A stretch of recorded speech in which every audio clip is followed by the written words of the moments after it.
Well, anyone that's transitioned from synthetics to organics, you know already what I'm going to say. You know what I'm talking about. Chemical fertilizers, their primary focus is to feed the plant.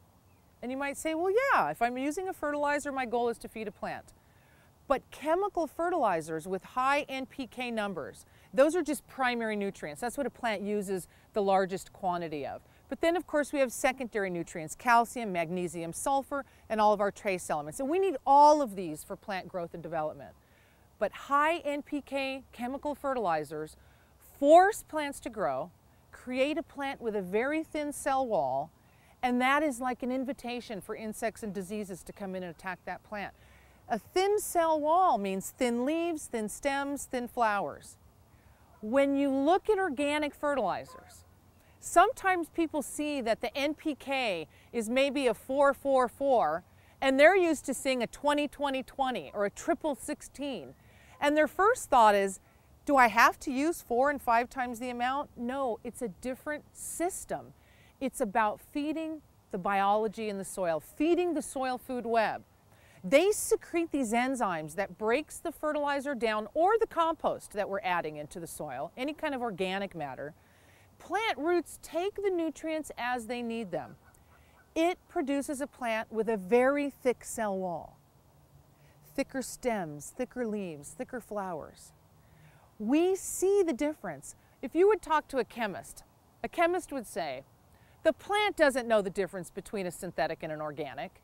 And we often hear, well, the soil knows the difference. But what we really mean is the living organisms in the soil, the soil food web, the biology. Because when we use chemical fertilizers that are salt-based, we're diminishing that life. When we use organics and we use good organic matter, we're literally building the probiotic beneficial living organisms, and they have the ability to outcompete the disease-causing pathogens in the soil. So now we're talking about more than just a fertilizer. We're talking about how can we build healthy colonies of beneficial bacteria and fungi in the soil that will take care of some of the diseases that we're used to getting.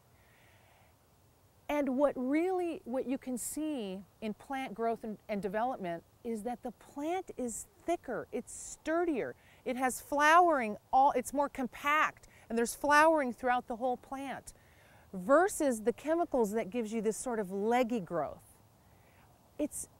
You will never go back to using synthetics once you try organics.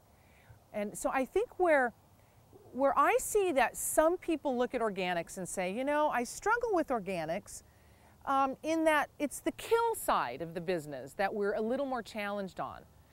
Growing plants using organic fertilizers, for me, there's really no reason to use a chemical fertilizer again. And because plant growth and development is so outstanding, where most people become challenged is on the kill side of the business. Killing weeds, killing insects, killing different types of diseases.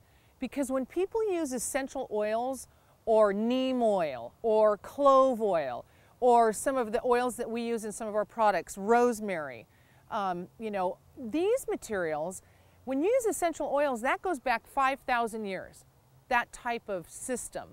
When you use an essential oil, it doesn't have the same kill quality that a chemical has.